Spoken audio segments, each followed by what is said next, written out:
about a heaven in Alberta, where they've got all hell for a basement. Yeah, I lost my way, but I hear tell about a heaven in Alberta, where they've got all hell for a basement.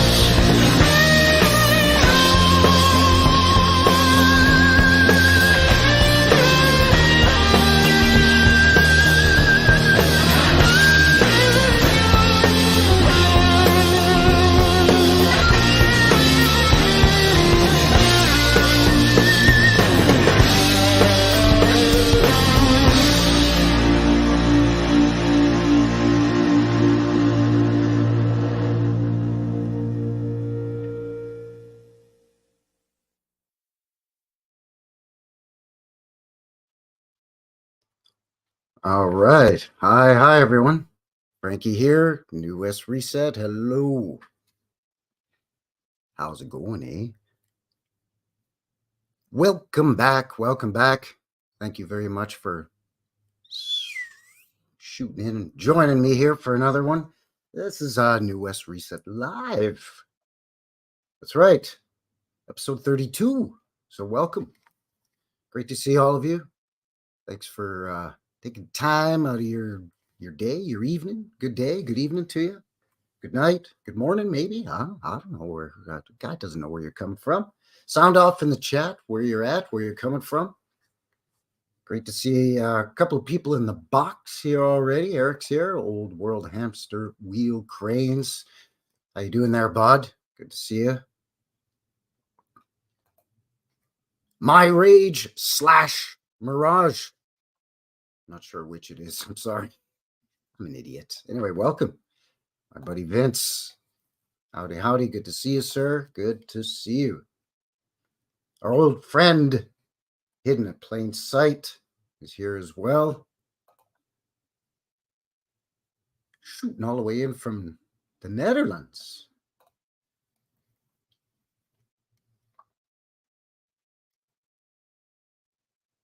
So as mentioned, New West Reset Live, episode 32 here tonight, and coming at you as always live here. It's 7 o'clock. That's what it is. After a blank. It's 7 o'clock, 7 p.m. local time, Mountain Time, and it's Friday, September the 22nd. Not too shabby of a day today. Speaking of old friends, there he is, Old World Michigan. Howdy. So, yeah, no, it wasn't too bad today. I mean, it's starting to get chilly around these parts, right? A guy's got to throw a hoodie on or a windbreaker, maybe a hat. Well, I mean, I've been balding for a long time, so a guy just uses the clippers down to the lowest setting, so just takes it down to the wood. So I wear a hat all the time anyways, pretty much, so a guy doesn't get the heat stroke, sunburn on the head, frostbite in the winter on the head, whatever. It's I save a lot of money on shampoo, because there's a lot less hair to have to shampoo. I mean, more face to wash overall, but less hair to shampoo.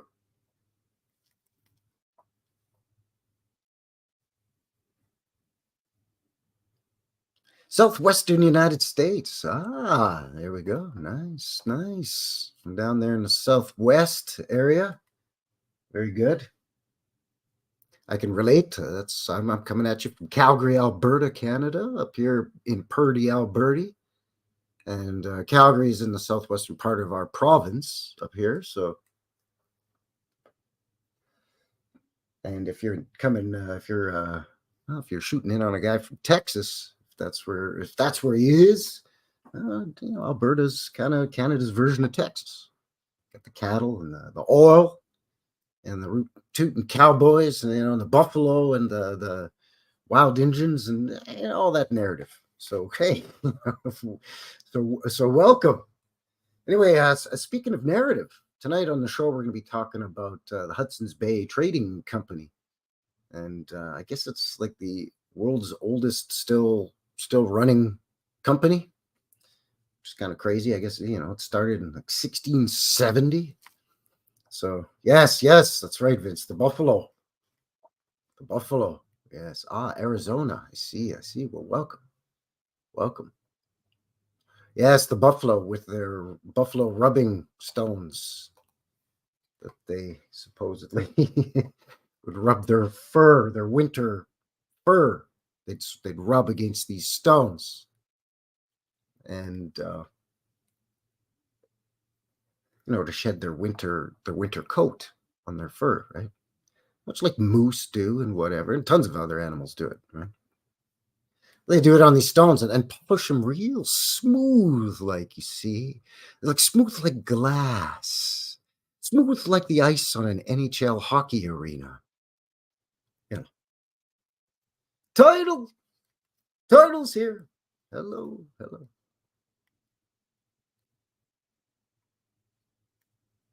Yeah, actually, that's right. We call them buffalo, but really, they aren't. They're bison. Yes. Buffalo are like the water buffalo in Asia and in Africa. Those are buffalo. Yeah. I don't know where that comes from. Dumbass cowboys in the 1800s. I don't know. You think one of them highfalutin, zoologists over in one of the eastern big cities would have, hepped a guy up to the fact that, back in the day, hey, quit calling them their things buffalo. They're bison. They're wood bison, to be precise. The ones out here. We have the plains bison and the wood bison. But because I'm so close to the mountains here in southwestern Alberta, that it's more wooded area, I guess. So that's why there's the wood bison. I don't know. Anyway, speaking of bison and fur and hides and all that, that's kind of the big thing here with the Hudson's Bay Trading Company. Basically, they opened up the country to eventually become Canada, what the country is now. Supposedly, thanks in no small part due to the fur trade industry with the Hudson's Bay Trading Company, Hudson's Bay Fur Trading Company, you see.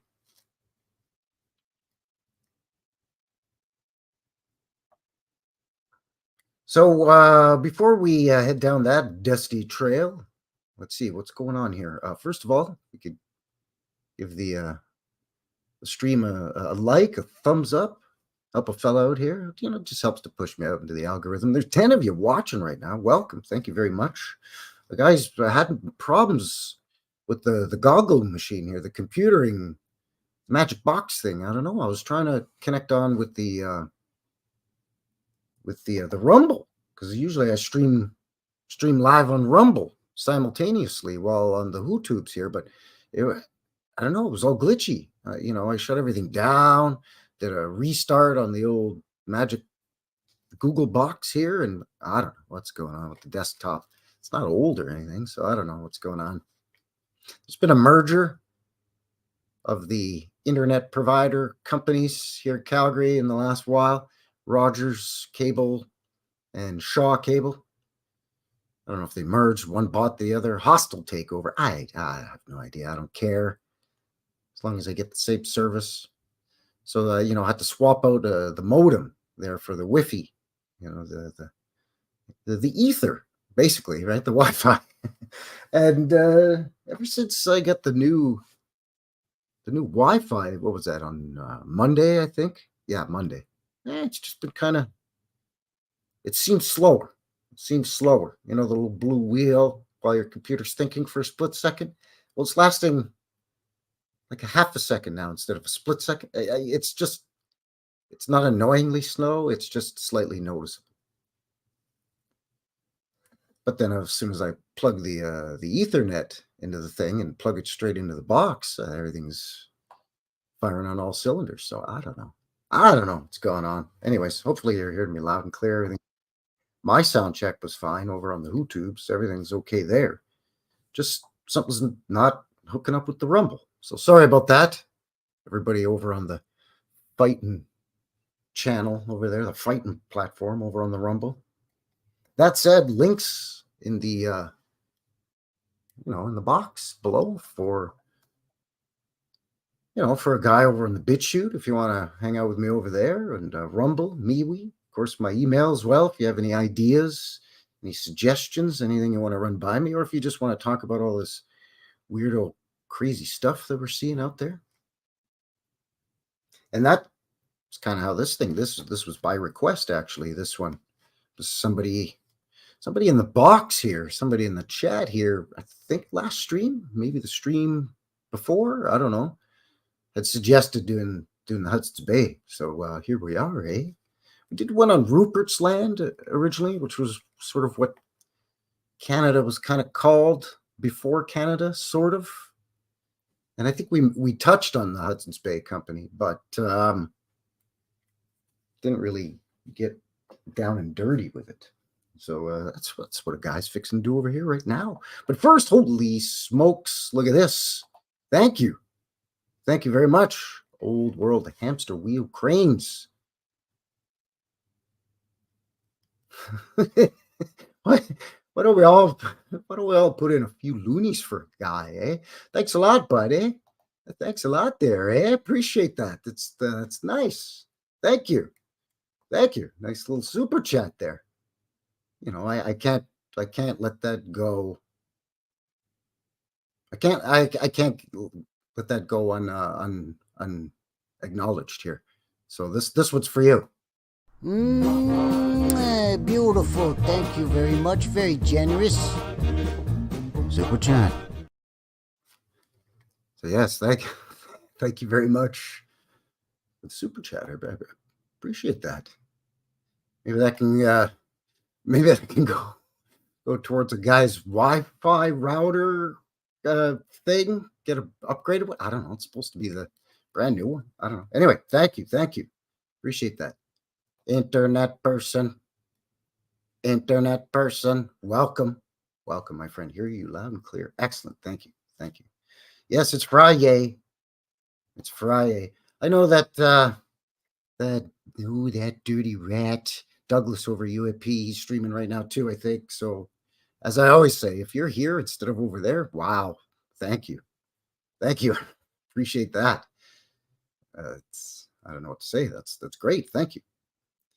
So aside from links for BitChute and everything in the box below, there's also a link for all sort of the citations that we're of course going to look at the Wikipedia, get the official, the official story. But a fella can't just let that go by, the official narrative. Because there's always something weird or wonky. There's always something baffling and befuddling to a guy in these official stories. So we'll take a look at that. We'll start off looking at that.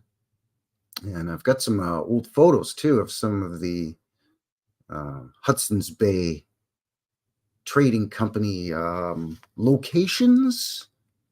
I'm purposely being vague because I don't want to let the cat out of the bag on the whole thing here too quickly. But shall I just say the Hudson's Bay Company locations?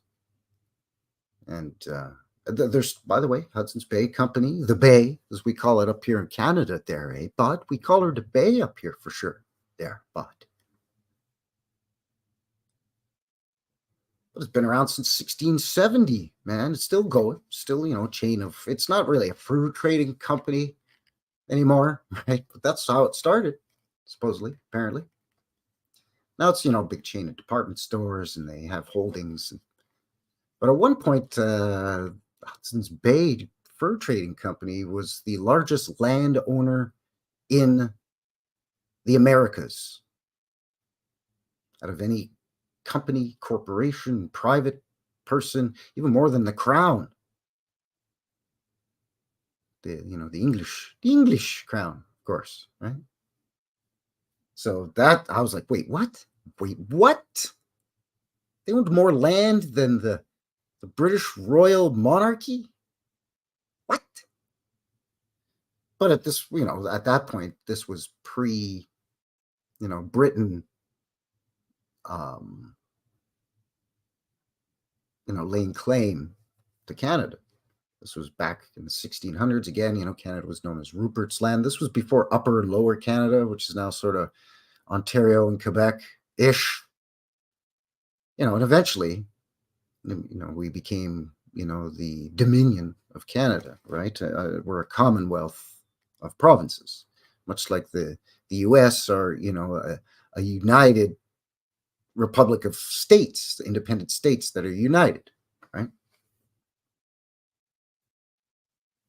Instead of states, we have provinces. I don't know why we call them provinces. We like to be different up here for a guy, eh?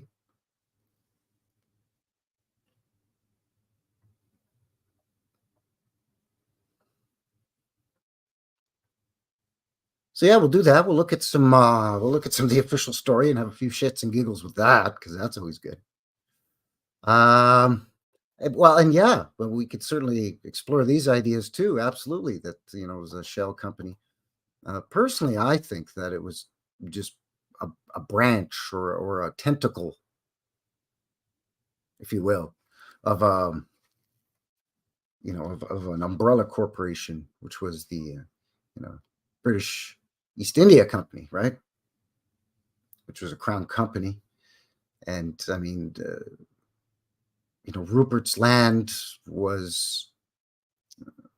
We'll get into it here, but basically, the Hudson's Bay Fur Trading Company was granted a charter so that they had a monopoly on the fur industry. Well, on all trade, actually, all trade, in what was known as the Hudson's Basin, the Hudson's Bay watershed basin or something. Basically, for like thousands of miles around the Hudson's Bay, which is a huge inland sea, basically up here in Canada, there, eh? But, and so they were granted this charter by the crown, so pretty much tells you right there. So yeah, we'll do that. Then, of course, we're going to give you the sneak peek at Wednesday's your midweek video. And we'll come back and we'll have a look at some other stuff. Like I said, some photos and whatnots. Chat with you crazy goofballs in the chat, in the box. So yeah, pretty much most of Canada. Whatever was not, sort of British Columbia. Some of Canada wasn't even discovered yet at that point, right? Old maps were blank. Or they weren't finished. These old maps weren't finished, and it would just say parts unknown on the maps, right? And you're like, really? Okay. So yeah. In fact, I thought I had an example of that very thing I'm talking about here. Let's see. Yeah, I do. A couple of examples, I think, actually, but yeah, well, let's might as well kick the whole thing off there, I bought with what a guy's talking about here. So this is the old Louisiana. Get it? The old Louisiana. Piss off, eh? It's the old Louisiana territories, right? So like they didn't even finish the map here. This is the Hudson's Bay here and James Bay down here. So this is basically Ontario, Manitoba, Saskatchewan, Alberta. These are the Rockies here and British Columbia. In fact, there's older maps, I think. Let's look here. That's not it. Yeah. Parts unknown. And they didn't even, they just gave up, right? Like they're just, they get to this point, and they're just, it goes up here, no, comes down, I don't know. Okay, bye. They have no idea, right? This is where that area is, where it says, many villages, many cities. So yeah, this area in here. So it's basically what they're calling an inland sea is this huge bay that comes out of the Arctic Ocean, comes in here. This is Baffin Island and all that up here. So the fur trading, rather than having to come down through here and travel over land, they set up these trading posts all along the Hudson's Bay and the James Bay here. These fur trading locations, if you will. And as you could see, then they had access through all of these rivers and creeks and so on. So they could all get all the way from Hudson's Bay into James Bay down into, I think it was what they're calling Upper Lake here, but it's Lake Superior. So they set up all kinds of locations all along these rivers. And then the fur trappers could work in this area, and they didn't have too far to travel. And then the furs could be processed and then supposedly brought into here, and then the big ships would take them mostly over to England. Yeah, so the whole country happened because of hats. Exactly, that's right. Those felt hats, top hats that you see on all the old videos and stuff that we look at, right? The old world stuff where you see the top hats. Those are actually beaver, made from beaver hide or beaver pelt. And it's shaved beaver. Easy now out there, fellers. Easy. Come on now. All right. But yeah, and also I believe the Royal Guard, the Buckingham Palace, the guys with the tall fuzzy hat, I believe they're some kind of Canadian fur creature as well, if not mistaken. So yeah. So that was kind of the whole thing. So yeah, you can see here parts unknown. So basically, Rupert's Land was basically this green area all in here, actually even a little bit further down into here, and actually extended into what are now parts of Maine. Parts of Maine used to belong to Canada there, or British North America as it was known eventually. But yeah, so all this basically was Rupert's Land. And this supposedly undiscovered, nobody knew what was over here, supposedly. So yeah, there you go. That's sort of the area we're going to be looking at, and that's the area that the Hudson's Bay Fur Trading Company took full advantage of. Bear could be black bear, maybe. I don't know. I know that beavers aren't exclusive to Canada or what have you, right? Like their habitat does extend into the United States, but apparently much more plentiful up here for whatever reason. So I don't know whether it's more rivers in and around the Bay areas and the Great Lakes. I have no idea. I couldn't tell you why, but apparently, you couldn't swing a dead cat without hitting a beaver up here back then. And they found uses for the beaver pelts. I don't know. I don't get it. I mean, they do, it is very soft, believe it or not, and it does, repel water beads off of it and all that. So sure, I get it. But so I could see why, the specialty of the beaver pelt being that it's almost exclusively from this area of the world. Okay, I get it. But I would think it would have to be something like that when it came to those hats too, because there's black bears in Europe. So I don't know, man. Couldn't tell you. Could be though. Could be bear. Could be beaver as well. It's just not of the shaved variety. It's the bushy. It's more of a bush beaver. All right, this is going off the rails. Hey, there he is. Bernie's here. Crypto alchemist, aka Burn Eye, Mine's Third Eye, the science guy without the bow tie. My fellow Calgarian Tartarian. That's a Targaryen, by the way. Welcome, sir. Yes, please smash that like button. And hey, if you just stumbled backwards onto this live stream and you're thinking, hey, you know what? I think I might subscribe to this guy. Hey, by all means, please, go ahead, Go ahead there, bud. Appreciate it.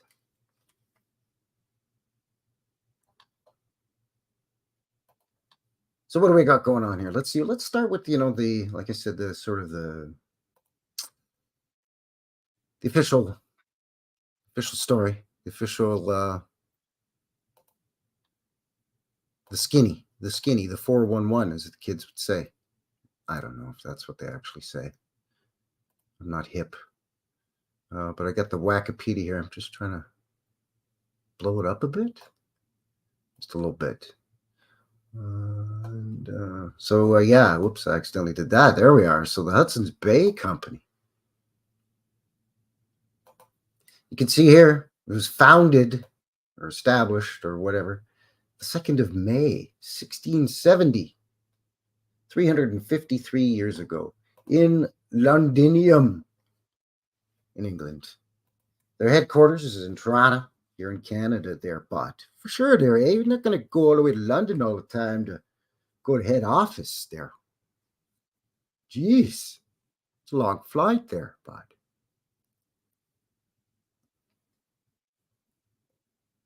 So the Hudson's Bay Company, HBC, as it's known as now, French Compagnie de la Baie d'Hudson, is a Canadian retail business group. For trading business for much of its existence, it became the largest and oldest corporation in Canada, and now owns and operates retail stores across the country. The company's namesake business division, it's Hudson's Bay, commonly referred to as the Bay, or La Baie in French. After incorporation by, here it is, English Royal Charter in 1670, the company was granted a commercial monopoly over the entire Hudson's Bay drainage basin. There it is. That's what they call it. So you can see that's a pretty big area there, but known as Rupert's Land. We talked about that as mentioned in a past live as well. Named for Prince Rupert. The HBC functioned as the de facto government in Rupert's Land for nearly 200 years, till the HBC relinquished control of the land to Canada in 1869 as part of the Deed of Surrender, authorized by the Rupert's Land Act of 1868. So basically, they had a 200-year monopoly, and then they had to relinquish the land back to, well, back to the crown, or back to the monarchy, as it were. Okay, look at this. Internet person says, we sent beavers down to Patagonia where they had no enemies and they grew huge and cut down all the trees. Really? See, that fella never even heard that before. Never heard that in my life. Huh. Yeah, see, that's what happens when you introduce a species like that into a, what do they call it? An invasive species, an alien species into a new habitat, especially if it doesn't have any kind of predator. No foxes, wolves, coyotes, wolverines, or weasels trying to kill it. No eagles or big hawks trying to get at it. No bears. Huh. Crazy. Anyway, moving along here. At its peak, the company controlled the fur trade throughout much of the English and later British-controlled North America. By the mid-19th century, the company evolved into a mercantile business, selling a wide variety of products, from its furs to fine housewares and a small number of sales shops, as opposed to trading posts across Canada. These shops were the first step towards the department stores the company owns today. So there it is again here, this area in this purple? Fuchsia. Eggplant? Anyway. Burgundy. No. Fuchsia. Purple. Lilac? This area. That's quite a large hunk of land here to have control. Wow, all the way to even into what became Alberta eventually. Which is right, because there was a Hudson's Bay trading post right here in Calgary. That's why Calgary's here, because the Northwest Mounted Police built a fort here in Calgary to protect the fur trading outpost.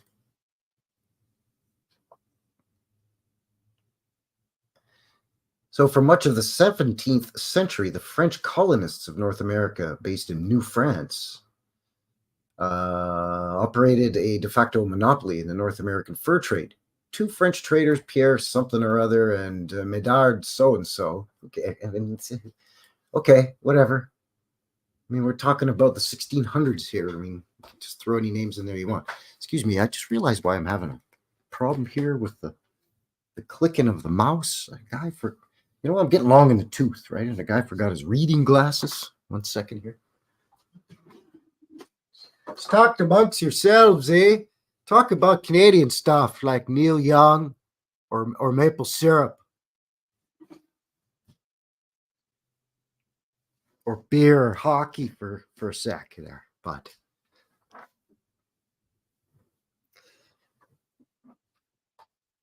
all right. What's the difference between English and British? Yeah, I don't know. One is Great Britain, one's England. I think Great Britain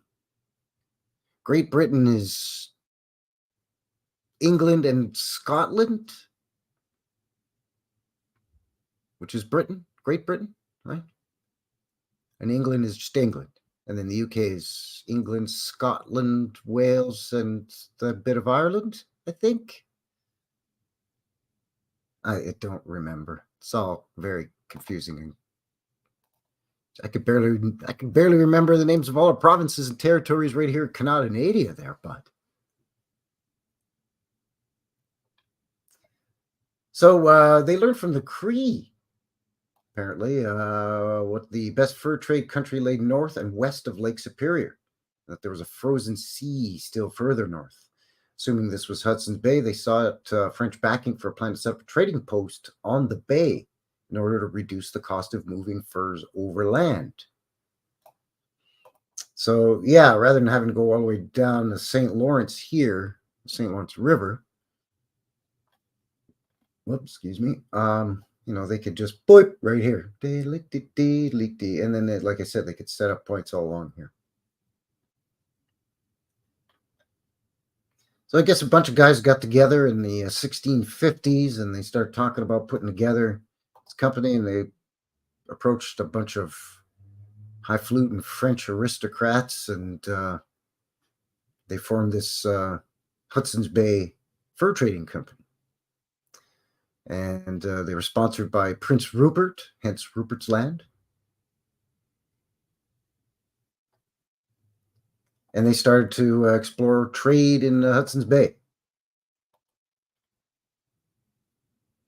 So they came through Hudson's Bay down into the lower bay, which is James Bay. And the explorers founded in 1668 the first fort on Hudson's Bay, Charles Fort, at the mouth of Rupert River. Later became known as Rupert House and developed as a community of present-day Wascanagish, Quebec. Both the fort and the river were named after the sponsor of the expedition, Prince Rupert of the Rhine, one of the major investors and soon to become the new company's first governor. So yeah, that was the thing, is it was a company, but they also were the rulers. They made the laws. They enforced the laws. They were they were in charge. So it would be like if, I don't know. I was going to say it would be like if Apple or Microsoft just walked into your country and took over, but that's basically what it is today. So there you go. Funny how history repeats itself some 300 plus years later, 353 years later or whatever. Hi. Good to see you. Welcome. Thanks for shooting in there, bud. Thank you. Good to see you. So a royal charter from King Charles II incorporated the governor and company of Ventures of England trading into Hudson's Bay on the 2nd of May, 1670. So Hudson's Bay Trading Company right there, 1670. Still going today.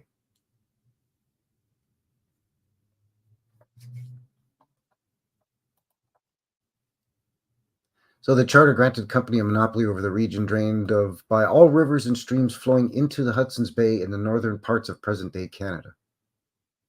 So they basically could explore out and find the sources of all of these rivers and streams that flow into Hudson's Bay, or even to James Bay by default, because they're connected. And all the land around that, these lakes and rivers that right from their sources. Oh yeah, you get all that. So he's the first governor of the company appointed by the king. So this drainage basin of Hudson spans 3,861 square kilometers or kilometers, 1.5 million square miles, comprising over 1/3 of the area of modern-day Canada and stretches into the present-day north-central United States. The specific boundaries remained unknown at the time. Yeah, because it's so vague. Drained by all rivers and streams flowing into the Hudson's Bay and northern parts of present-day Canada. Okay. Right? Like, wow. The Rupert's Land would eventually become Canada's largest land purchase in the 19th century. The HBC established 6 posts between 1668 and 1717. Rupert's House, Moose Factory, Fort Albany, Ontario West, and then New Severn, the York Factory, and Fort Churchill. York Factory is still there, and Fort Churchill, we've looked at here on the channel before as well, and they're both star forts. So that's very interesting. Inland posts were not built until 1774. And at that time, York Factory became the main post because of its convenient access to the vast interior waterway system of the Saskatchewan and Red Rivers. Originally called factories because of the factor, i.e. a person acting as a mercantile agent, did business from there. These posts operated in the manner of the Dutch fur trading operations in New Netherland. So see, then you get that, British East India Company, the Dutch East India Fur Trading Company, and then you have the Hudson's Bay Fur Trading Company. Yeah, you're right. If I did the same thing, you betcha. All them shits, man. Monsanto, all them. Yeah. See, Company of Adventurers. Doesn't that sound fantastic? Let's go on an adventure. Pants on the ground is in the box. Welcome. How's she going there, bud?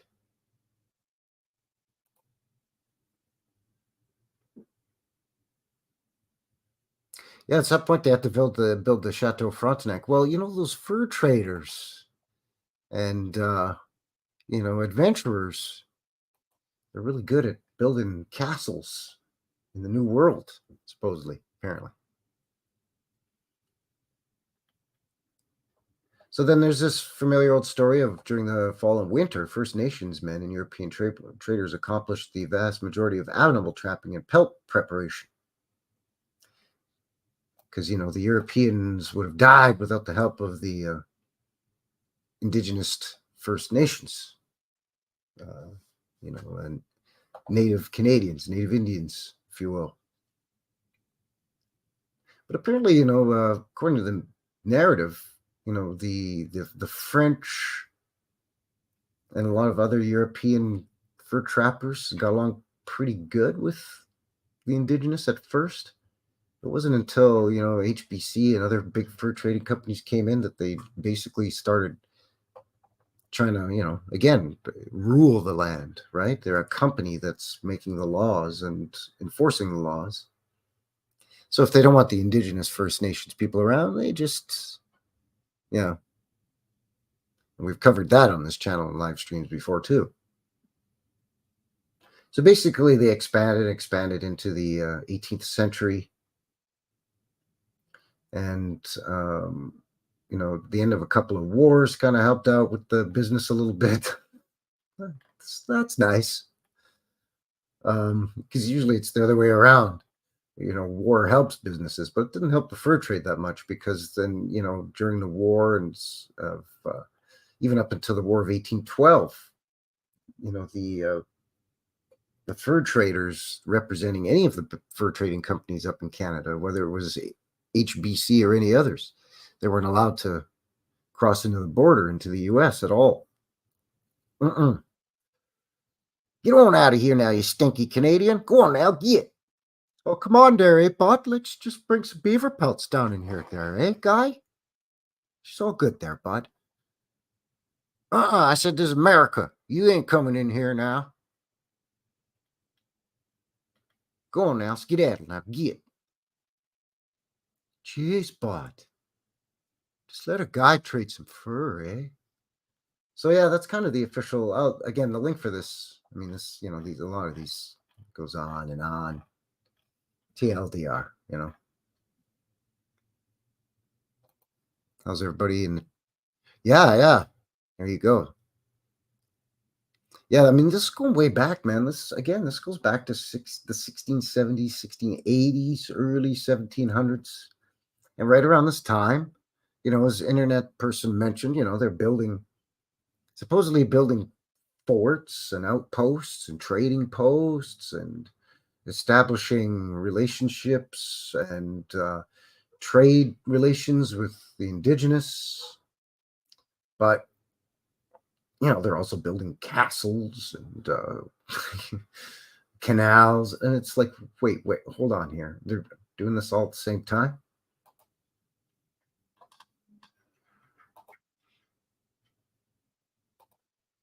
So I just quickly wanted to touch on this Northwest Company, which was another big fur trading company. And this was basically the Hudson's Bay Trading Company's largest competitor after the Hudson's Bay Company had to surrender, after its 200-year monopoly. It had to re-surrender the land back, right? And they kind of get into it here, I guess. The Northwest Company was a fur trading business headquartered in Montreal from 1779 to 1821. It competed with increasing success against the Hudson's Bay Company in the regions that later became Western Canada and Northwestern Ontario. With great wealth at stake, tensions between the companies increased to the point where several minor armed skirmishes broke out, and the two companies were forced by the British government to merge. Again, these are companies. These aren't armies. These aren't nations going to war with one another. This isn't a nation divided like the American Civil War, supposedly, or whatever. This isn't the French versus the British in Canada. This isn't the Spanish versus the Americans in the U.S. No. These are two companies shooting at each other over territory. I guess it is the Wild West after all. Oh, yeah, there was raids by the French on the HBC trading posts. There was all kinds of crazy stuff going on. There was double dealings and backdoor dealings too with, let's just say, a lot of Canadian traders were still making their way across into the United States. Don't you worry about that. But yeah, there's all kinds of crazy stuff going on. Not to mention armed skirmishes. So after the French landed in Quebec in 1608, Conqueror de Bois spread out and built a fur trade empire in the St. Lawrence Basin. The French competed with the Dutch from 1614 and English in 1664. In New York and the English in Hudson's Bay in 1670. Unlike the French, who traveled into the northern interior and traded with First Nations in their camps and villages, the English made bases at trading posts on Hudson's Bay, inviting the indigenous people to trade. In other words, we're not going to come to you, you come to us. After 1731, La Vérendrye pushed trade west beyond Lake Winnipeg after the British conquest of New France in 1763 and the defeat of France in Europe. The management of the fur trading posts was taken over by English speakers. These so-called peddlers began to merge because competition cost them money, because the high cost of outfitting canoes to the far west. So it started off as a bunch of indie guys. They got together and then they formed this Northwest Northwest Company. So there's historical references to the Northwest Company as early as 1770 with these Montreal-based traders. These guys, the usual wig-wearing goofs.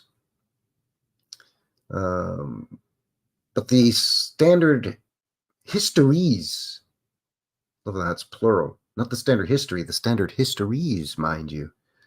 So I guess apparently there's a bunch of stories out there that are the standard story. That's stupid, right? Anyway, trace the company to a 16-share organization formed in 1779, which included all these powdered wig guys again. So seeking to break the Hudson's Bay Company monopoly over the North American fur trade, in 1780, the organization was joined by a couple of more powdered wig guys, and they officially created this company. So they were a pretty big competition, and they set up their own locations, trading outposts and so on and so forth, and forts and all that too. So I don't think it's in there yet, but I will, by the end of this live stream, put the link for this in the chat as well for the Northwest Trading or the Northwest Company.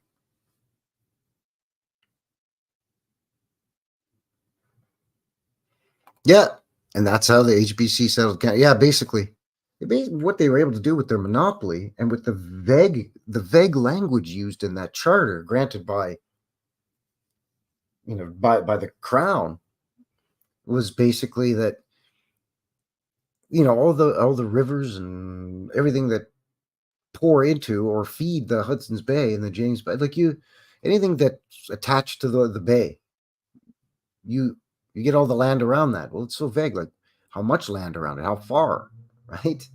And all the way up to its source. So in some cases, tracing it all the way here into Alberta to the Rockies, up to the glaciers. So then one must wonder, well, then they just say, okay, well, as far as the eye can see from this glacier, we own all this because, it's the land surrounding the water that spills into the bay. Like, it's just so vague and crazy. So it's no wonder, being the largest land holder and being a monopoly and forcing the indigenous people to travel to them to trade while they take over their lands that the indigenous already occupied. I mean, they take them out of their lands and then they only really use the lands to hunt and fur trap. And they eventually built some inland trading posts and forts, but not at first. Not at first. No, they were just pretty much around the bay and then a few along some of the main rivers, and that was it.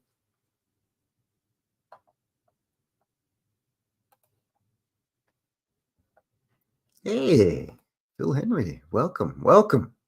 Howdy, howdy.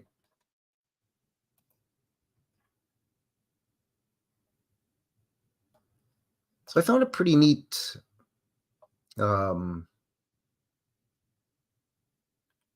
is this? I guess it's a website. Yeah, it's a website, and it's a timeline. And it's a timeline of the Hudson's Bay Company. So I'm going to put the link for I'll quickly just share it. We'll just have a look at it here real quick. Maybe just little bits, pieces of it. But I'll put the link for this in the chat as well. Again, here it's the timeline of Canada and the Hudson's Bay Company. Basically, it started here in the 1650s, right? 1659. And as you hover over it, it just opens up the pop-up. But then they also have all the info in this sort of a flow chart timeline here. And it breaks it down. I mean, it's like 2 French traders discover a wealth of fur. Next thing you know, Canada. You know what I mean? Like, yeah, see, all of these waterways here that feed the Hudson's Bay and the James Bay down in here, right?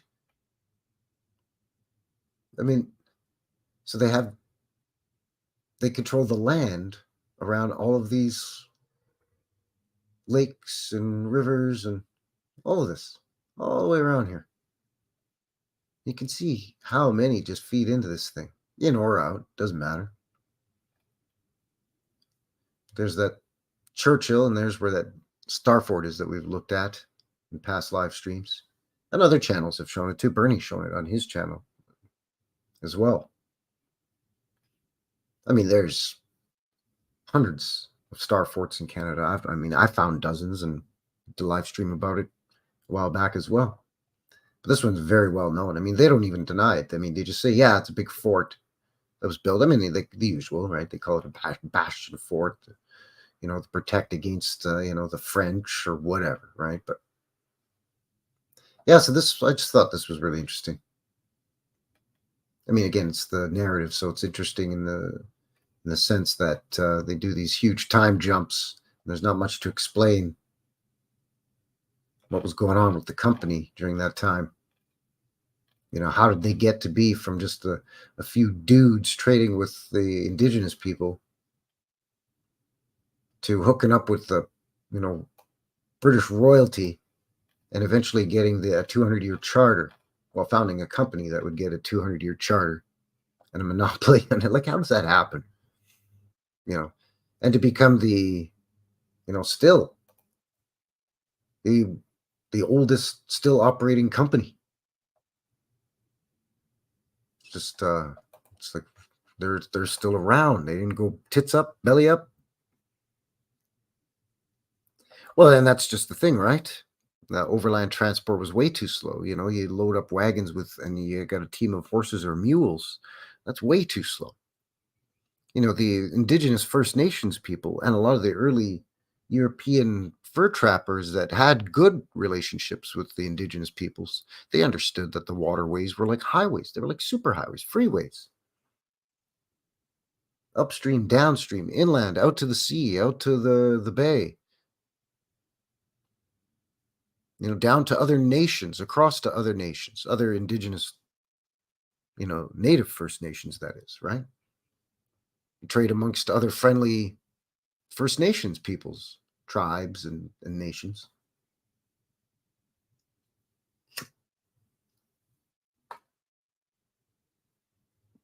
You could do in a day what would take a week. You could do that in canoe in a day. It would take a week with wagons. Later on, once the railroads were founded or rediscovered or dug up and then expanded on after they were reverse engineered, in my opinion, that helped with overland transport. But yeah, absolutely, I agree. Kush, what's up? What's up? Big Kush. Big Kush in the box. Welcome.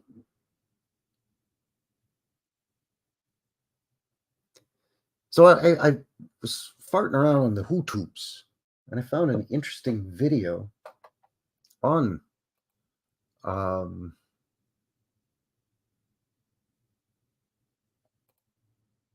do they call it? Opening day of the Winnipeg Hudson's Bay store, which was in 1926. Now, this is after they've obviously, like those couple articles that we already touched on, mentioned, they transitioned from a fur trading company with forts and outposts and to basically a chain of department stores, retail holdings and department stores.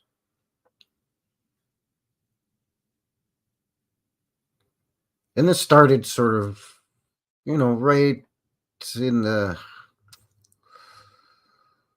really, really late 1890s, but most specifically in the early 1900s, they started moving from small locations to building massive department stores, like supposedly building these massive buildings with the purpose of being 2 or 3 floor massive department stores where they would sell at retail all of the goods that, 50 years earlier, 30 years earlier, they were trading or selling at their posts and forts and outposts.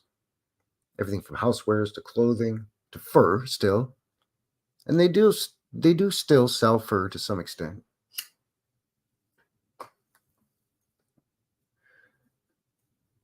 But I mean, you can buy a washer dryer at the bay, right? You could buy a new bag of 6 pairs of tube socks at the bay. You can buy a suit. You can buy your wedding dress, makeup, cosmetics. You can get your hair cut. You can buy a new puppy, whatever at the Bay. It's a department store. And this one in Manitoba, this is from the Manitoba government YouTube page, by the way, or YouTube channel. So you gotta have to sort of take it for what it is.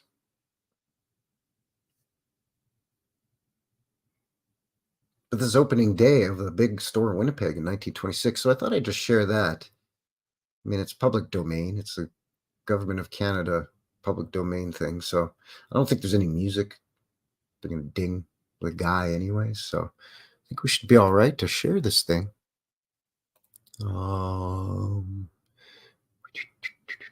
Yeah, because like I said, there's no music or anything. So yeah, this is again opening day. The Bay, the Hudson's Bay Company, a brand new store in Winnipeg, Manitoba, Canada, 1926. And the crowd goes wild here, people. The crowd goes nuts.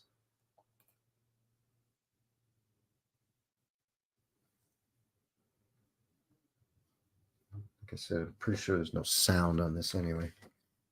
Yeah, I'm not hearing anything. So this is Portage, it's downtown Winnipeg. It's one of their big main streets. Look at the crowd. It's ridiculous. They're standing out in the street. They're almost getting run over by trolleys and trucks and jalopies and cars.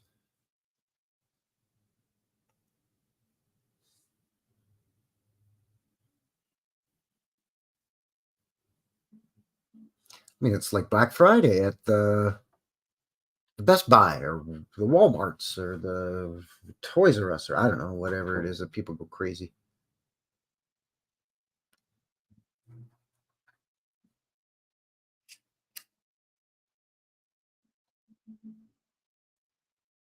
Something to be said, though. People sure dressed nice back then, even just to go to the department store to do some shopping. Although they are, I guess, attending a grand opening or opening day, but still, get dressed up all nice.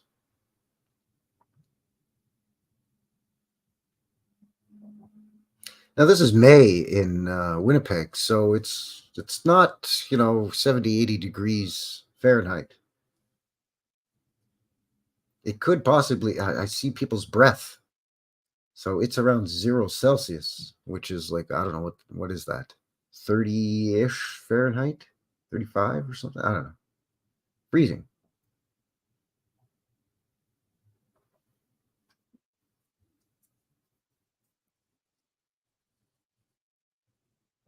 And this isn't Canada's first department store, by the way. This isn't like some newfangled thing here in 1926. I mean, things didn't come that slow up here in Canada compared to the US or over in Europe. So it's not like, these are backwoods dumbass Canadians that ain't never seen no department store before. I mean, there had been major chains of department stores all over Canada prior to the Bay. But the Bay had that history that all Canadians were pretty familiar with. Most Canadians, especially, up until the turn of the last century, they were quite familiar with, the Hudson's Bay Trading Company and the fur trade. And, because people still in the 20s, 30s, 40s, even in the 50s, still wore fur, men and women. Women wore the long fur coats. A man's winter top coat might have a fur collar on it. They wore fur hats. And especially in Canada here, I mean, it's nothing even today to see people in the dead of winter and cold winter wearing coyote fur or rabbit fur hat. Now, I guess one could argue that, I mean, Winnipeg isn't a huge city, but it's definitely the biggest city in Manitoba. And, in the roaring 20s, Winnipeg was a happening city. But one could argue that, I mean, it's still a smaller city by Canadian standards. So, I mean, I guess it was a big deal when a department store opened, even if it wasn't the first department store. How tall this bugger is, by the way. What's up with that guy? Hey, Hippie. Hippie Shakes in the box, everybody. Say howdy to Hippie. Good to see you, my friend. Yeah, see? Yeah, they dress like that just to go to the store. My grandma and my nana used to do the same thing. And my granddaddy and my pappy used to do the same thing. They'd get dressed up for church and all that, of course, sure. But, going to the movies, going for dinner, going to the shops. So yeah, there you go. That's opening day of the Hudson's Bay store in Winnipeg, Manitoba. Bit late, I'm afraid. Hey, I'm just happy to see you. Thank you very much for being here, hippie. I know there's a huge time difference, so it's just good to see you. Eric Anthony. Hey, an old friend of ours here on the channel as well. Welcome, welcome. Eric Anthony in the box. And speaking of which, 16 of you watching, welcome and thank you very much. We just shot past the 1 hour mark here on the show. We're kind of at the point here now where I think I'm just going to take a bit of a break and I'll give you a sneak peek at your midweek for next week on Wednesday. And we'll come back. We'll have a look at some crazy pictures and stuff and things and chat with you in the box there a little bit more.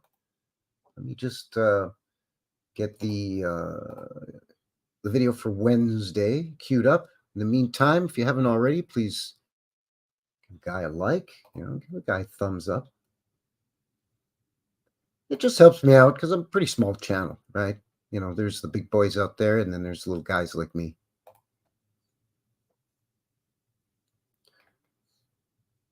So where are we? Yeah. Coming up for your midweek. Some of you that have been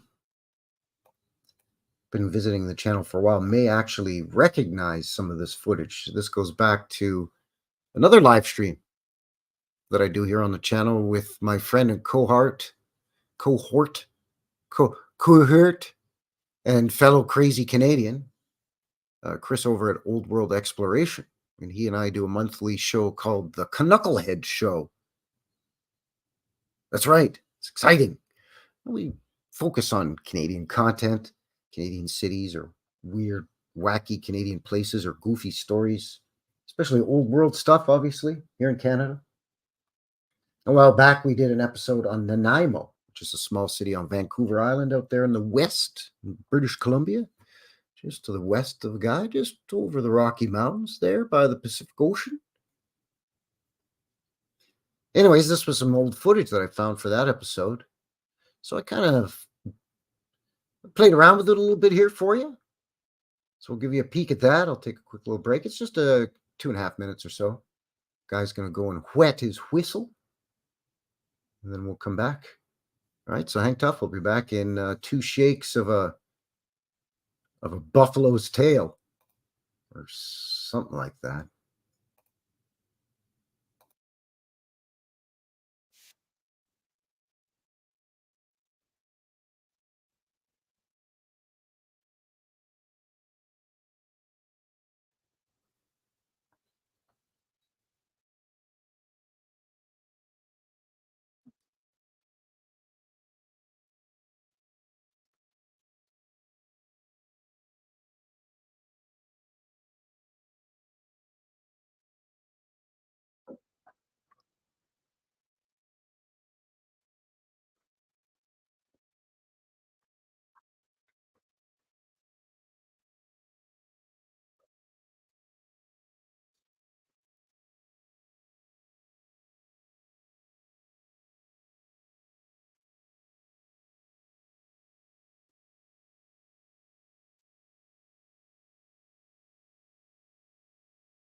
Uh-oh.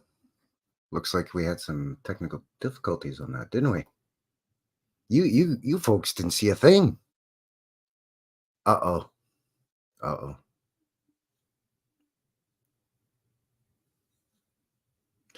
Yeah, you're right. You're right. It's the most blackballed info in the world. You got that right.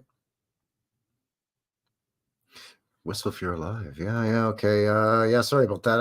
I was trying to share. I was trying to share that video. And I don't know what happened. I thought for sure.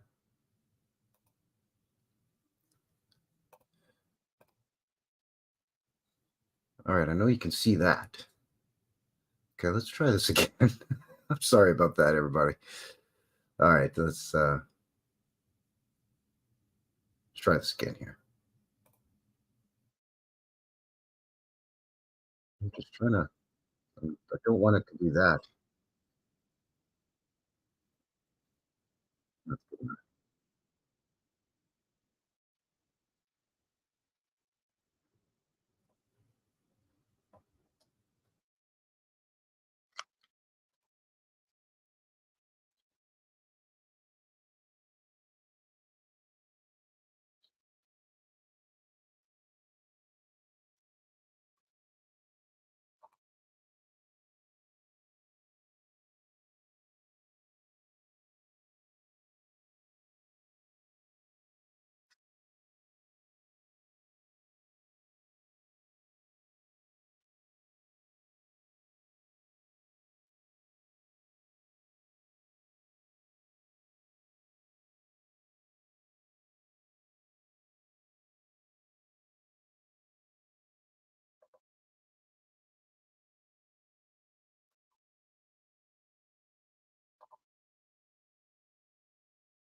All right.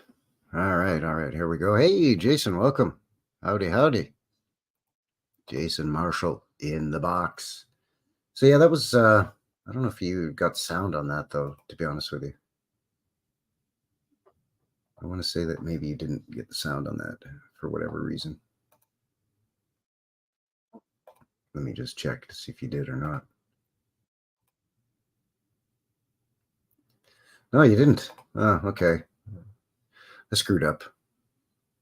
Screwed up on that one. But yeah, you get the picture. By the way, I forgot to mention at the top of that video. I'm actually going to go back to it for a second because there was something else. I shouldn't have closed it right away because there was something else that I noticed with that was very interesting.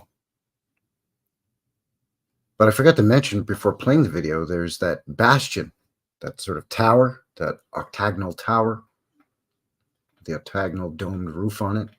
That was a former Hudson's Bay trading post bastion fort. You know, with the cannons and everything sticking out of there. You know, 360-degree cannons. It's of course now it's not going to bring it up. I wonder if it'll work if let me try something here because I noticed something very interesting. while that video was playing. It was down in the margin.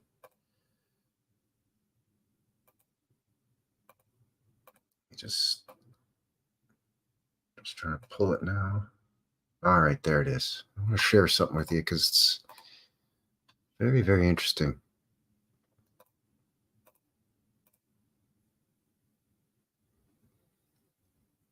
All right, so this is the video that we just looked at,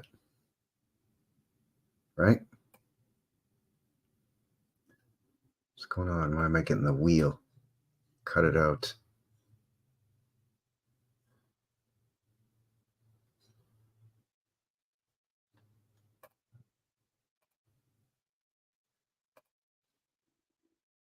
Anyway, it's not letting me now. It's not even going to let me prove my point here.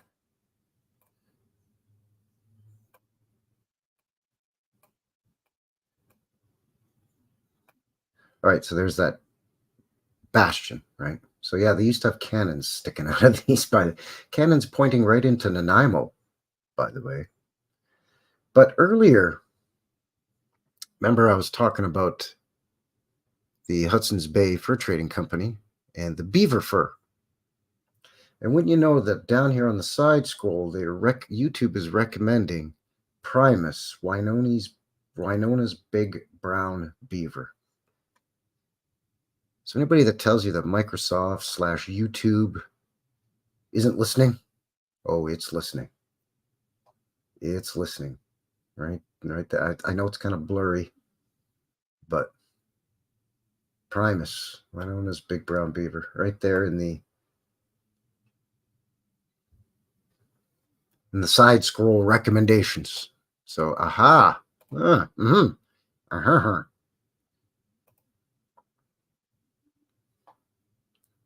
So with that said, how's everybody doing there in the chat? As mentioned, Jason Marshall in the box. Hippie's here as well as internet person. Oh yeah, thank you, Hippie. Yeah. There's the show right there with myself and Chris over at Old World Exploration. We have a show coming up next week. We're going to be looking at Brandon, Manitoba, right in the area that we're looking at here tonight. You know, with the whole Hudson's Bay Trading Company and their territory. Brandon, just about 100 miles west of Winnipeg, Manitoba. And some very interesting stuff there in Brandon. Anyway, yes, Eric Anthony in the house. Welcome. Kush is here as well. Good to see you. Good to see you. Pants on the ground. Phil Henry, howdy. Haha is here as well. Of course, all of you that are, I don't know, maybe you're lurking. Maybe you're work lurking. Maybe you're at work and you're just listening to a guy right now. If so, welcome. And of course, to all of you that are going to be shooting in and watching the show after the fact. Appreciate all of your support as well. Thanks for joining me here. So where are we at here? About an hour and a bit. Sage, howdy. Dragon Sage is here.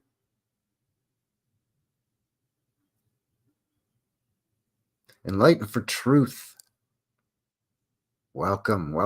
Enlighten for Truth in the box. So aside from a couple of technical difficulties, trust everybody's enjoying the show so far. Sorry about that. But I mean, hey, you know, you can see it on Wednesday, that little video snippet with audio this time.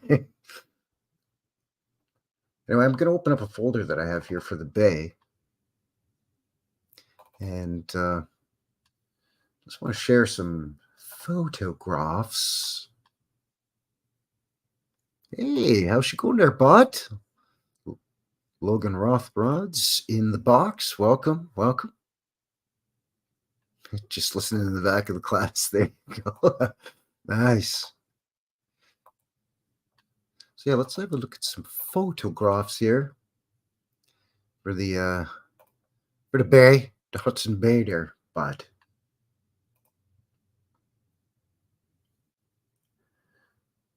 So this is a just sort of a map, really, of their historic trading posts and territories. It's hard to see. Down here in the legend, they show what each one of these little things denotes, whether it's like a little inland trading post, whether it's a coastal post, whether it's a big fort, yada, yada, yada. And you can see they had tons of them all along here, as mentioned, all the way around here, even up all in here. They were trading with everybody. And then, down into some of these, into Lake Winnipeg, Lake Superior, Lake Manitoba. And eventually they made their way once, the Oregon territories were established.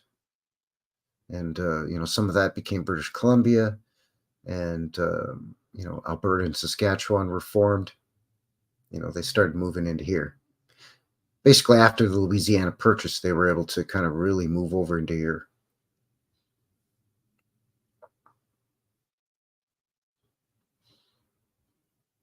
Yeah, that was mentioned actually in a couple of the sources that we already looked at. The official story, right, on the Wikipedia and all that. But yeah, Fort Severn, yeah. I mean, pretty much every old star fort in Canada, and like I said, there's hundreds, and I've on the channel here, I've shown dozens of them. I did a whole live stream about star forts up here in Canada. And pretty much every Hudson's Bay Trading Company fort was a star fort, and if not, then it was the Northwest Mounted Police. They'll try to tell you, it was well, that's what they try to tell you it was the Northwest Mounted Police or the Hudson's Bay Company or even the British or the French. But no. So yeah, they start off with little places like this. There was one like this, and there still is one like this here in Calgary. We actually looked at it briefly on the channel as well on a boots on the ground video that I did. It's still standing. It's Calgary's oldest standing permanent structure in terms of residential. It's a little fur trapper's log cabin. And that's basically by the narrative how they start. They start off just out in the wild frontier, right? In these little trading posts. Some of them maybe a little bit fancier if they were, if they weren't one of the inland ones, if they were on the bay or on one of the rivers where resources were easier to transport, they could just whack up something a little nicer. They eventually get into stuff like this in the cities too, right? But for the most part, they're things like this, along rivers, just kind of as trading posts. The guy wonders, this is back here, but that's neither here nor there, I guess. Move it along. But yeah, this is kind of the narrative. And actually, on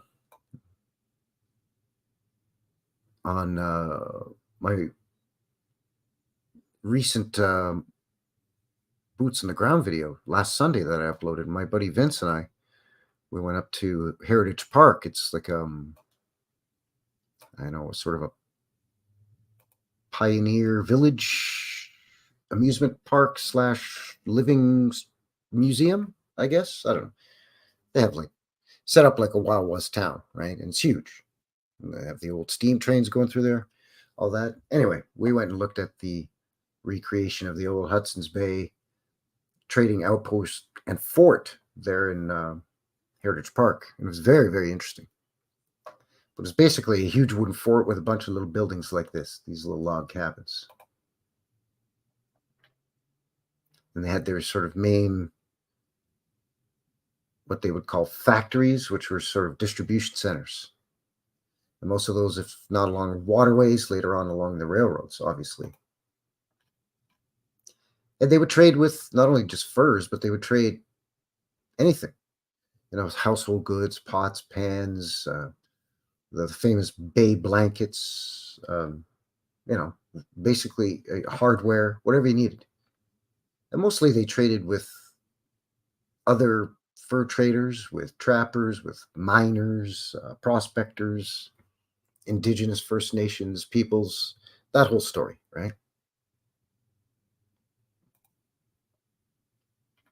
So as you can see, a lot of them were almost set up to be like little villages where just once in a while supplies would come in. But for the most part, they could kind of be out there on their own for extended periods of time. Of course, proudly emblazoned right on their building. They just got to tell you that they've been, we've been incorporated since 1670, just in case you didn't know, even though it's written everywhere. See? This is one of the northern posts.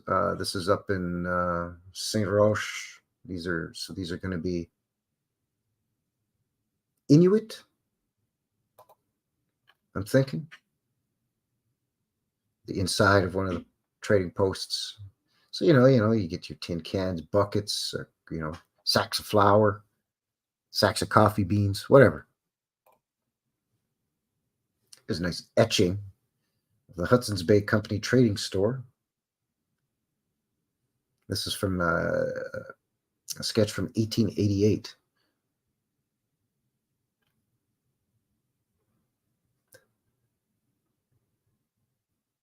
Doing some wheeling and dealing there. It's kind of an interesting hand signal. Oh, it's the cops. There's the Northwest Mounted Police, the Mounties.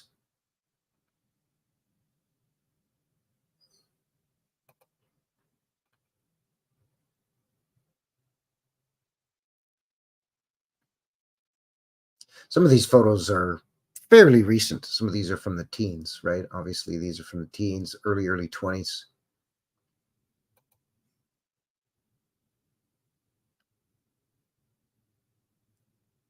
But you could see if you were a fur trader or an indigenous native First Nations, you could, bring in some furs and trade it for, pots, pans, and I don't know what these are, crackers, shaving cream, I don't know, whatever you need. It's the old store in Edmonton. We're gonna have a look at that later too in the show. It's hilarious. Then we seem to be showing the Mounties in all of these pictures. There's those bay blankets. Basically off-white, almost white, and then it's black, red, green, and yellow stripes, if I'm not mistaken. So they were basically like company stores too. They had their own currency. So this is £1 Hudson's Bay Company. This is from 1824.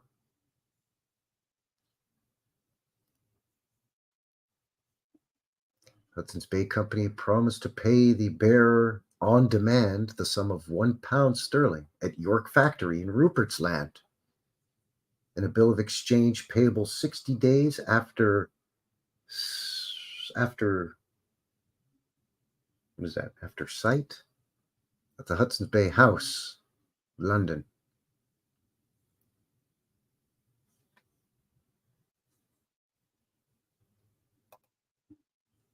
So they went from little log cabins out in the middle of nowhere, or maybe those wood stick forts out in the middle of nowhere, to big, massive, grand, old world buildings like this in a matter of, 10, 15 years. And one wonders how you go from this to this in that short amount of time.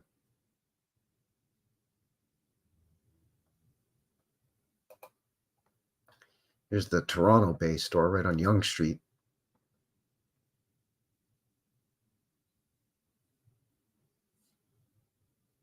Just a massive, beautiful, old world brick and stone building.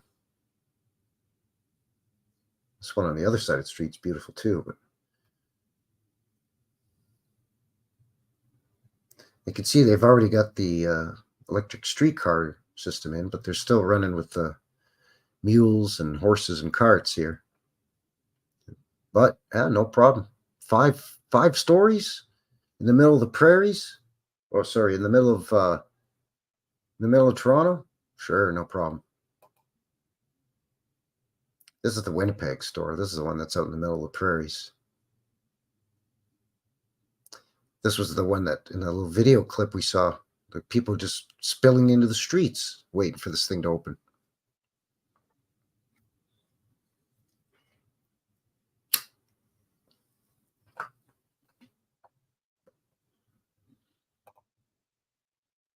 There it is from the other side.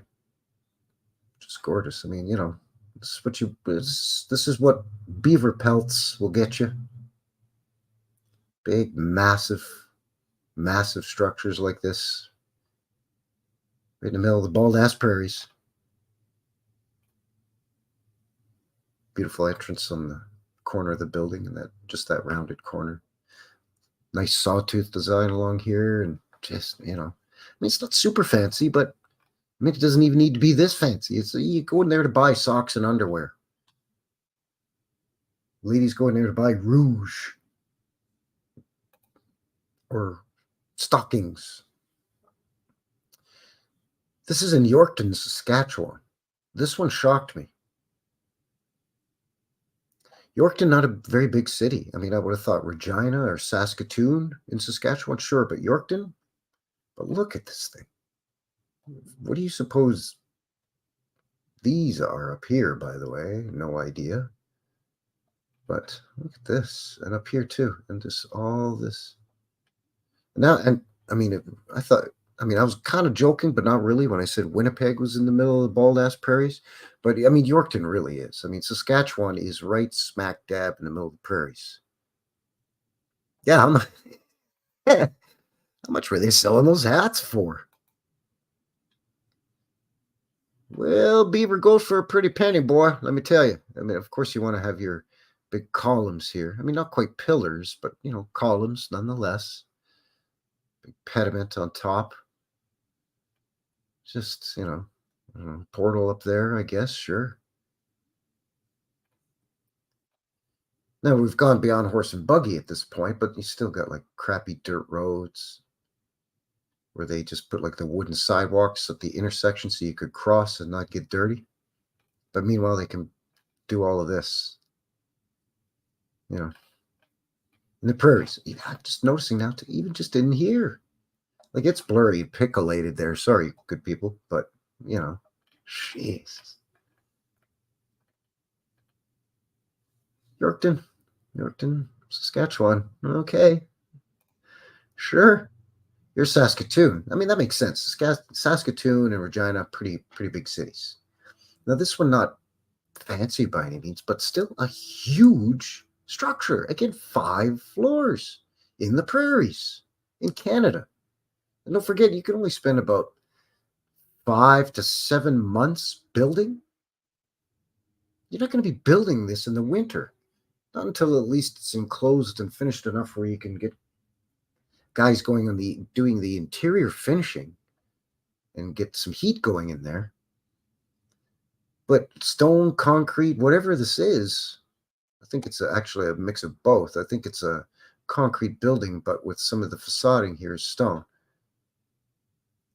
But either way, I mean, you're not going to be doing any of this work in November, December, January, February, or March in Saskatchewan. It's too cold. Blowing wind, snow, blizzards. We're talking minus 40 Celsius with the wind chill. That's minus 40 Fahrenheit as well, if I'm not mistaken. Ah, look, here's a fellow's hometown, the Bay in Calgary. And this is just the original old bay. The new bay is further down this avenue, which is Stephen Avenue, and it's even bigger than this one. It takes up half a city block.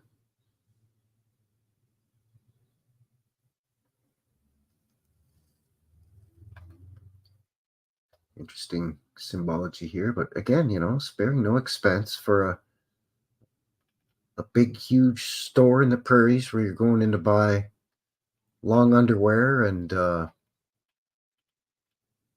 don't know, a new hat, maybe a fur coat. Yeah. You know why it sounds cold? Because it is. That's brass monkey weather, my friend. It's colder than my ex-wife's heart. It's colder than a witch's elbow. Thank you, hippie. Yes, yes. Show a guy some love there, eh? Hit the thumbs up there, bud.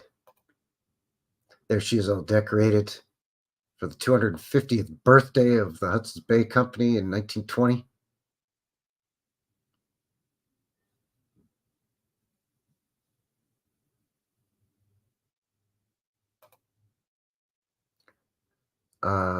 Where's this one? Edmonton. I believe this is the Edmonton Bay. Again, the old bay. There's a new bay downtown. Of course, they knocked these down, right? Mind you, the old Calgary Bay was not knocked down. It's still there. This one has been knocked down, if memory serves a guy. I lived in Edmonton for a couple of years, and I spent a lot of time walking around in the older parts of downtown, just because even before kind of being awakened to a lot of this, or at least awakened enough to start questioning it, I still loved the old buildings. This is Vancouver. Look at this beaut. Anything you could ever want when you're going to buy your cosmetics or your perfume. Look at the mannequins in the window down there. That's pretty neat. Just looking to see if I see anything interesting. I mean, it is Vancouver, so the street does slope downward here a little bit. This is interesting.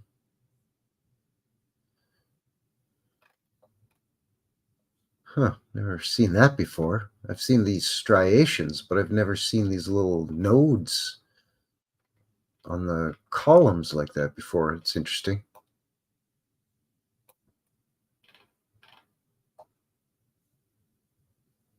Yeah, there's a huge Asian contingent in Vancouver. Absolutely. One of the nicknames for Vancouver's Hongcouver. Huge Chinese population and a very big Japanese population in Vancouver and in Victoria as well.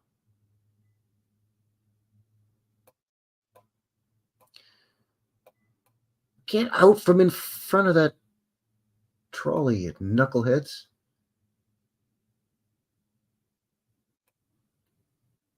This is just a really nice, clear photo, so just really enjoying checking it out up close, seeing if I'm seeing any pavement lights. Could have some here, maybe.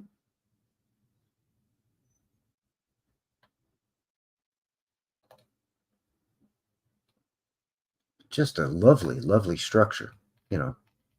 That's what moose, beaver, and coyote pelts will get you. And mink and otter and all that. Yeah, Vancouver. Don't go making fun of our Asian brethren now. They'll get emotional damage. It's another shot of the Vancouver store, just from a little further away. These shitty awnings that looks terrible. I like these glass and wrought iron ones that are suspended with the chains. Those are classy, but these they look dumb. But here you can see the slope of the street. Vince can attest to that. Lived in Vancouver.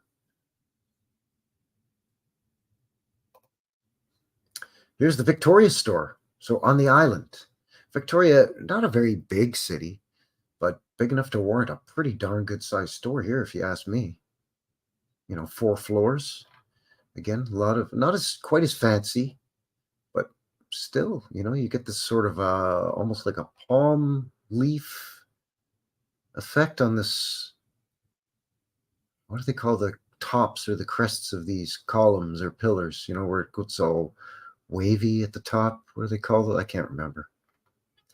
This one's got those nodes on it too. It must be a British Columbia thing. Must be a BC thing. I don't know if you're in BC. Let me know in the box or in the chat or down in the comments. Nice sawtooth along there. Yeah.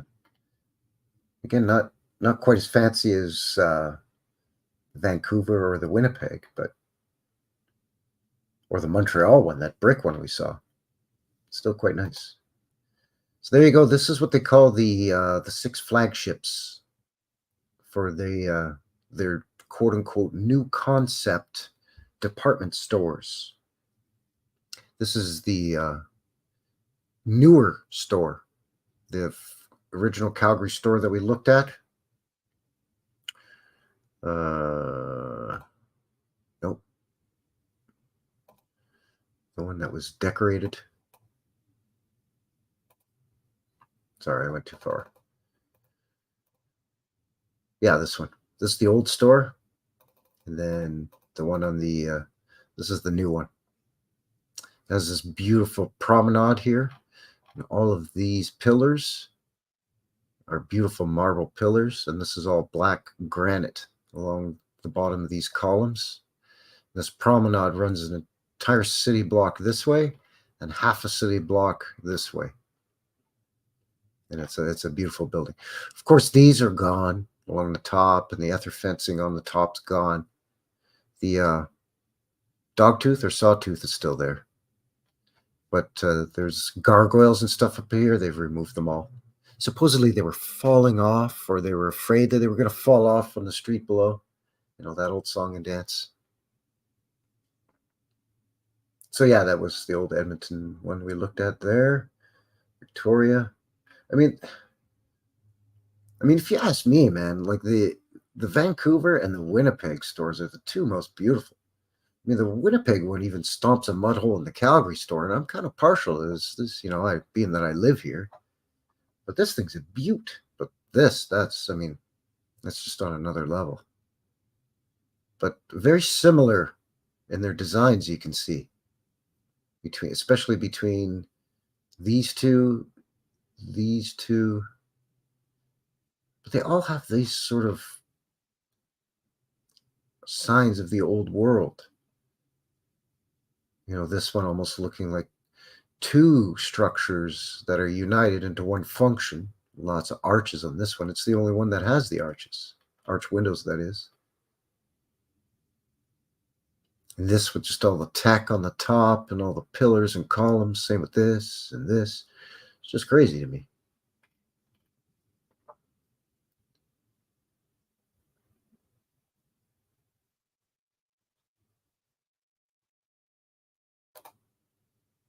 Hell's Gate High School?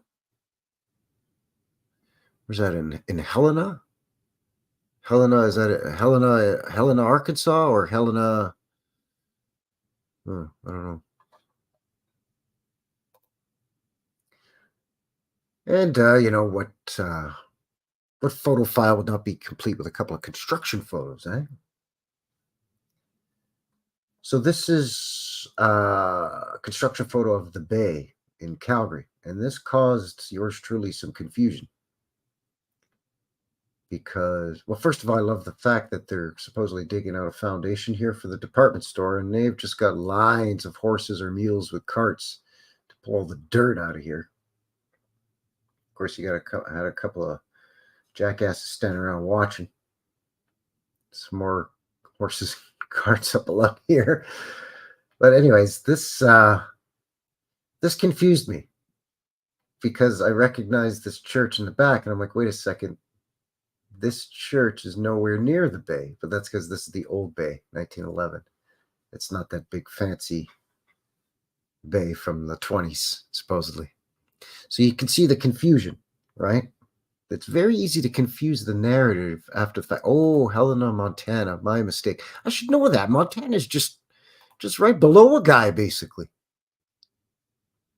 Geez, sorry about that. Yeah, Montana, okay. But yeah, so I was confused. I thought this was the construction for the current bay building. And I'm like, this is a BS. This is not a bay construction because that church is like 3 blocks down the street. But no, this is the older bay, which is also still standing, but it's no longer the bay. Oh, here's the construction photo of the Winnipeg store. And here, they got fancy here. They got a steam shovel on this one to supposedly dig the foundation, I guess. I mean, it's dated 1925. So, I mean, I just see a bunch of horses and wagons and dirt and a steam shovel, but okay, I mean, if you're from Winnipeg and if you recognize some of these buildings and can confirm that, yeah, this is where the bay is, then okay. I've been to Winnipeg a number of times, but I mean, I don't know it well enough to say, okay, oh, that's the such and such building that's 2 blocks east of the bay or whatever. So I mean, this could be anything, right? Although I must say, I do dig those old steam shovels, man. That old steam tech was really cool. It's stupid, though, that they've got a steam shovel. So, the steam tech by the 20s has existed already. I mean, the steam tech by the 1920s has existed for 70, 75 years at this point. Steam shovels, steam cranes, and those steam trucks or lorries. So why are they using a steam shovel to dig, but they're not using steam trucks or gasoline-powered trucks? It's 1925. Why are you still using freaking mules and wagons to haul out the dirt or bring in supplies or whatever you're doing? It's very strange to me.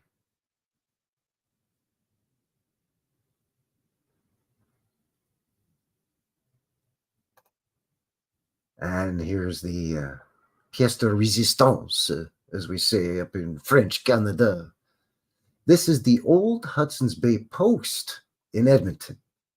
And I love the juxtaposition of this photograph, where you have the old wooden rickety POS, that stands for piece of shit, by the way, wooden trading outpost here with this wooden fence and this sad looking horse and wagon. And in the background, you have the Parliament building for our provincial capital up there in Edmonton, Alberta, here in Canada. Looking like any glorious state capital in any glorious state in the US.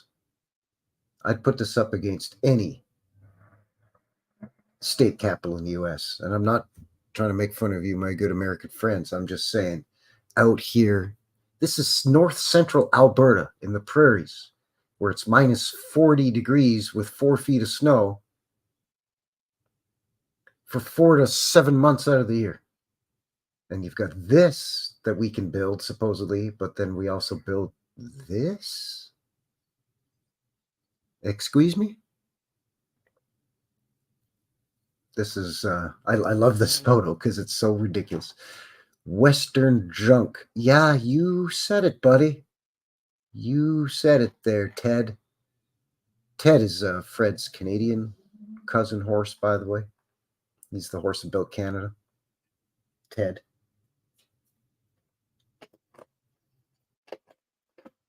He doesn't like being called Teddy, by the way. Ted.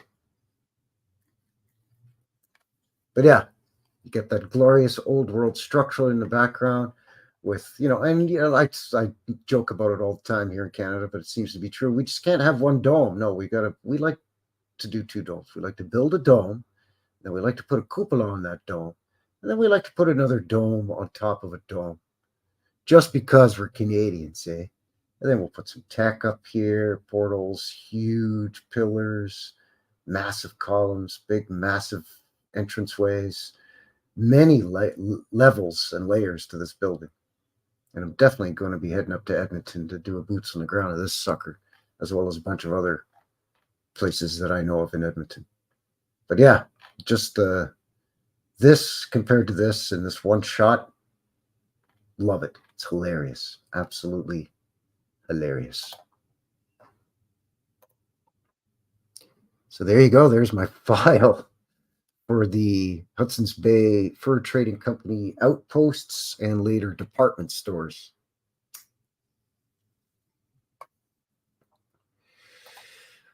Yeah, well, see, the thing here in Alberta is our summers and winters are really extreme. Like this summer, it was hot, and there were many days where the sun was partially obscured by forest fire smoke and wildfire smoke.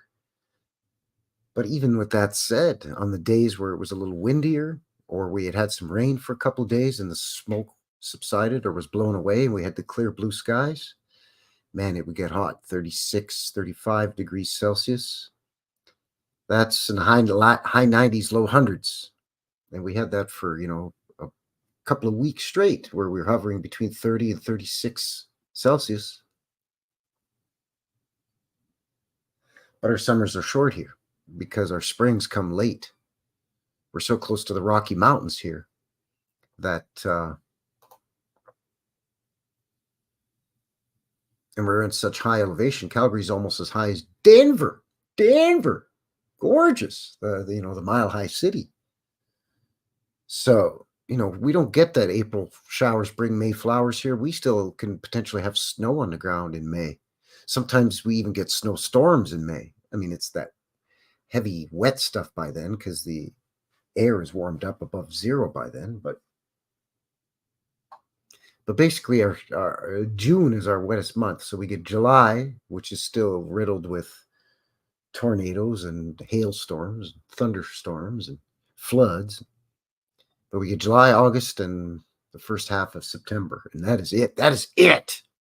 Then it's time to shut it down. Now. Old man Winter just boots in the door and comes strolling in like he owns the joint, usually around Canadian Thanksgiving, the middle of October. We can get snow before Halloween. It's great for the kids. They love it. Freezing cold with their winter coat over top of their Halloween costume. Poor little buggers. See, it wasn't like that when I was a kid in Montreal. It didn't get that cold that early. We could go out trick-or-treating in our Halloween costume. It'd be chilly, but we didn't have to wear a winter coat or a jacket over it or anything. I mean, you weren't running around in shorts and a t-shirt. Your Halloween costume wasn't, a California surfer dude or anything like that when I was a kid in Montreal, but we didn't have to wear a parka.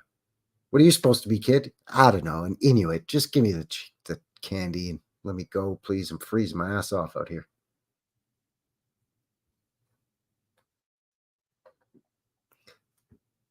So how are we doing in the box? Oh, yeah, that photo's great, isn't it? That's, I love that shot of the crappy, rickety wooden fort in the foreground and that beautiful structure in the background. Yeah, it's almost time to harvest the weed. Well, that's why Canadian Thanksgiving is like a month earlier than American Thanksgiving, because it's tied in with the harvest, basically, right? And, harvest comes early here. September, October, that's a wrap. That is it. You're done. You better have everything buttoned up by the beginning of October. Because, as mentioned, I mean, today was 20 degrees Celsius. So that's like 72, 78, 73-ish Fahrenheit. It was a nice day. A nice, late summer, early autumn day. But at night, it goes down to like 4 or 5 Celsius. That's like the mid-30s Fahrenheit. I mean, we're creeping up on frost here. We're going to get frost here soon. You got to bring in your tomato plants at night now. The guy's got to bring in the tomatoes at night. A month ago, I couldn't sleep because it was 35 Celsius during the day and 27 or 28 Celsius at night. And nobody's got air conditioning in Alberta. Not with 7 months of winter. Are you crazy? More likely to have a wood-burning fireplace than an air conditioner in a Canadian home.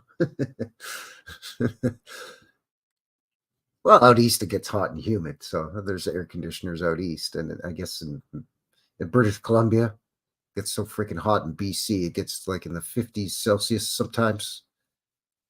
I've been in parts of British Columbia in the summer where it was 48 degrees Fahrenheit. Like that's 118, 120, no, 115, 118 Celsius or Fahrenheit or something. It's ridiculous. The extreme weather we have here in Canada would flip your lid. We've got parts of the country that never get any snow and they have sandy beaches and warm Pacific waters. And then we get parts of the country that the snow never melts, ever. We've got deserts with rattlesnakes and scorpions. And we got the heavily wooded areas with moose and grizzly bears and timber wolves. It's amazing. It's crazy. No wonder the Hudson's Bay Trading Company wanted to monopolize the fur trade out here. It was a freaking paradise, man. The quote unquote new world is the Garden of Eden out here, man. It's just too bad that corporations going back to the 1600s marched in here and decided to lay waste to the place, or actually take advantage of some kind of disaster that laid waste to the place. Yeah, take an ice pack to bed. Yeah, actually. Yeah. Well, what I started doing was actually throwing my pillow in the freezer about an hour before I went to bed. That helps for about 20 minutes. Yeah, oil sands, ancient seabeds and ancient inland seas and sea dunes. Yeah. Drumheller and the Badlands in Alberta is crazy. Then we got like the Great Lakes region with the nickel belt with all the mineral deposits out there, right? Nickel and iron and gold and silver. It's no wonder when the Vikings or whatever they say got here, they wanted to stay. But the First Nations were like, sorry, dude, we're already here. Like, you got to go there, bud. Like, go find someplace else, eh? Like, you want to hang out, be friends, that's all good there, bud. But if you want to try to take stuff over, we don't take too kindly to that around here, there, eh, bud? So when the Vikings supposedly start messing around with the First Nations too much, the Canadian Indians said, F that. Get the F out of here, you jackasses.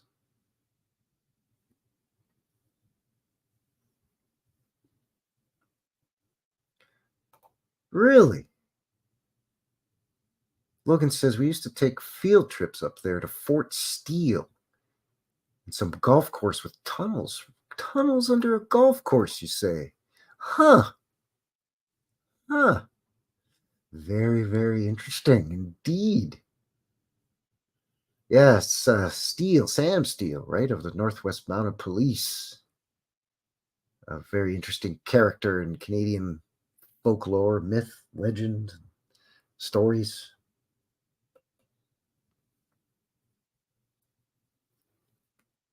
So where are we at here? Wow, time flies when a guy's prattling on and rambling.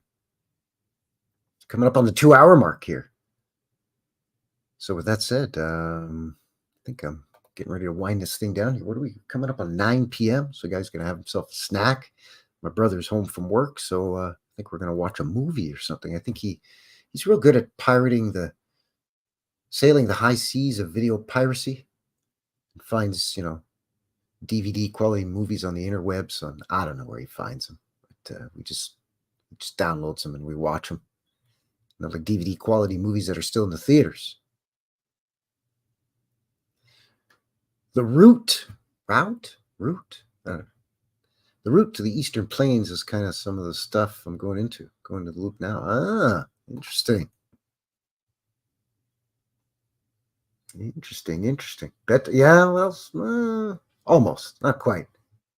Have a snack, have a little puff on the legalized wacky tobacco up here in Canada, and watch a movie with my bro. And then it'll be time to hit the rack. Although I do have the day off tomorrow, so that's nice. Rarely do I have 2 days off in a row. Are you out of your mind, hippie? You are one dedicated lady. Thank you. Holy smokes. 4 a.m. Nearly 4 a.m. in the UK. And here she is messing around with this crazy Canadian over here. I appreciate that, hippie. Wow.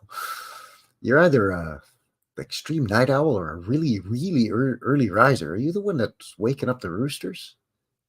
Is that you?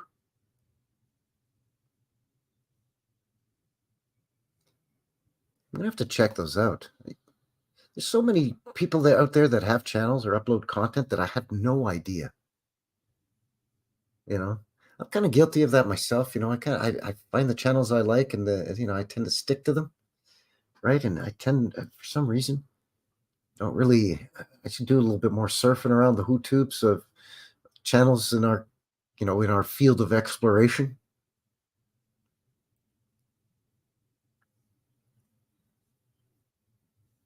Anyway, with that said, I think I'm going to wind it down here for tonight, coming up on the hour. So once again, I want to thank all of you very, very much for joining me here for New West Reset Live, episode 32. Yours truly, Frankie, coming at you here. Old Frankie fingers. Before I go, I'll leave you with a little bit of fun here with the sure, here we go. Yeah, a little bit of the.